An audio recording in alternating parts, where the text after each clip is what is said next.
ကျောက်စိန်မှာအလူလေရင်တက်လိုက်ကအခုလိုတနာဆက်ပွဲဘဝကူးသွားရရှာတဲ့တနာစီယာဆင်လိမ်ပါလေပရိသတ်များအားလုံးမင်္ဂလာပါရှင်ကျောက်စိန်မှာအလူလေရင်နဲ့အနေဆာရောက်သွားရတာကအခုမြင်နေရတဲ့တနာစီယာဆင်လေးပါမြန်မာနိုင်ငံရဲ့ကြီးလက်ဒေသတွေမှာရှင်ပြူနာတာအလူပွဲတွေဆိုတော့ရွာလုံးကျပျော်ရွှင်ကြည်နူးရတဲ့အမုံမြတ်ဆုံးတရဏရေးပွဲတော်တွေပဲဖြစ်ပါတယ်အထူးသဖြင့်တော့နယ်ဒေသတွေမှာဆင်တွေမြင်းတွေခမ်းနားတဲ့အလှအပြင်ရှင်တွေနဲ့ရွာစဉ်လှည့်လည်တဲ့မြင်ကွင်းကတကယ်ကိုစက်တည်ရှိလာပါတယ်ဒါပေမဲ့ဒီလိုပျော်ရွှင်စရာကောင်းတဲ့ကုသိုလ်ယူပွဲလေးတစ်ခုဟာညစီတမိတ်အတွင်းမှာပဲယူကျုံမရဝမ်းနေစရာအဖြစ်ဆိုးကြီးအဖြစ်ပြောင်းလဲသွားခဲ့တဲ့သတင်းဆိုးတစ်ခုကျောက်ဆယ်မြို့နယ်ကနေထွက်ပေါ်လာခဲ့ပါတယ်။ဖြစ်စဉ်ကတော့မန္တလေးတိုင်းဒေသကြီးကျောက်ဆယ်မြို့နယ်လက်ဝဲစုကြီးရွာအုပ်စုမှာကျင်းပနေတဲ့အလူပွဲတော်ကြီးတစ်ခုမှာကြုံတွေ့ခဲ့ရတာပါ။အလူရှင်တွေနဲ့ရဲရွာလူတူးကစီစီကားကားပျော်ပျော်ပါပါကုသိုလ်ယူနေကြချိန်မှာရင်တန်းရဲ့အသက်သွေးကြောဖြစ်တဲ့ခံညာလှတဲ့စင်လိမ်မာလေးနဲ့စင်ကိုထိန်ချောင်းတဲ့စင်စရာတို့ဟာအားလုံးရဲ့အာယုံဆွဲမှုတွေကိုရယူပြီးတော့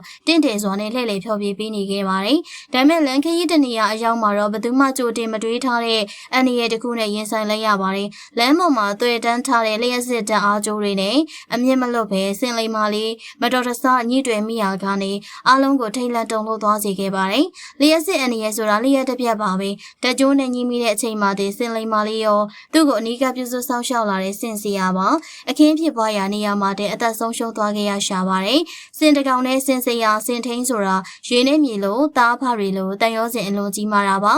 နှစ်ပေါင်းများစွာအတူတူအလုံးလို့အတူတူနေထိုင်လာကြပြီးတော့အခုလိုနောက်ဆုံးထွက်သက်မှာတောင်းတဦးကိုတဦးမခွဲခွာပဲအတူတူဘဝကူးသွားကြရတာကမြင်တွေ့ရသူကြားရတဲ့သူတိုင်းရဲ့ရင်ကိုအလွန်မဲစိုးနေစေပါတယ်ကုသိုလ်ယူဖို့ရည်ရွယ်ပြီးတော့ကျင်းပခဲ့တဲ့အလူပွဲမှာအခုလိုလုံးဝမဖြစ်တဲ့အသက်ဆုံးရှုံးမှုကြီးဖြစ်ပေါ်သွားတဲ့အတွက်အလူရှင်တွေအပါအဝင်ဒေသခံရွာသူရွာသားတွေအားလုံးကကြီးစွာသောတောခကိုခံစားနေရပြီးတော့ပျော်ရွှင်နေတဲ့ပွဲကင်းကြီးဟာချက်ချင်းခြောက်ခြားတိတ်ဆိတ်သွားခဲ့ပါတယ်။လက်ရှိမှာတော့သက်ဆိုင်ရာတာဝန်ရှိသူတွေကလိုအပ်တဲ့စစ်ဆေးမှုတွေပြုလုပ်နေပြီးတော့ကျန်ရည်သူမိသားစုဝင်တွေအတွက်လိုအပ်တဲ့ကူညီထောက်ပံ့မှုတွေဆက်လက်ဆောင်ရွက်ပေးတယ်လို့သိရပါတယ်။ဒီလိုရင်နာစရာကောင်းတဲ့ဖြစ်ရပ်လေးကကျမတို့အားလုံးအတွက်အထူးသဖြင့်ပွဲလန်းသဘင်ကျင်းပမဲ့သူတွေအတွက်ကြီးမားတဲ့သတိပေးခေါင်းလောင်းတန်တစ်ခုပါအလူလုံးမဲ့လမ်းကြောင်းတစ်လျှောက်မှာအနေရဖြစ်စေနိုင်တဲ့လျှက်စစ်မီကြိုးတွေဆက်သွယ်ရေးကြိုးတွေနဲ့အနေအမြင့်ကင်းလို့မှုရှိမရှိကိုမဖြစ်မနေကြိုတင်ကွင်းစင်းစစ်ဆေးဖို့အလွန်လိုအပ်ပါတယ်။စင်တွေအမြင့်ပါတဲ့အလှပြရှင်တွေပါဝင်လာမယ်ဆိုရင်သက်ဆိုင်ရာလျှက်စစ်ဌာနတွေနဲ့ကြိုတင်ချိတ်ဆက်ပြီးတော့မိကြိုးတွေကိုယာယီမြင့်တင်တာဒါမှမဟုတ်လှည့်လည်မဲ့အချိန်လေးမှာခိတ